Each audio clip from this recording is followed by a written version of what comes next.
Here, beneath my fingers, is a battle waging for the very existence of a species. This moss is under attack from the natural defense mechanisms of the rock itself.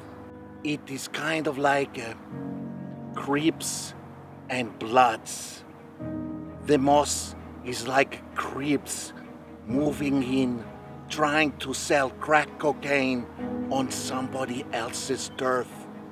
At first, it's all sweet and good because the moss is got superior product.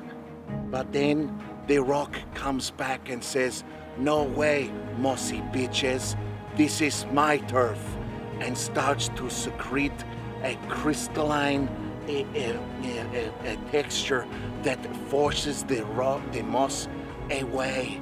It's like the Uzi of the moss world, taken down very, very quickly. Moss falling in the streets. This here is like the police of the rock blood creep situation. It looks good, but it really cannot affect what is going on down here. Will the moss have enough gangsters to take over this bitch? Who knows? That's what we will spend the next 4 months looking at.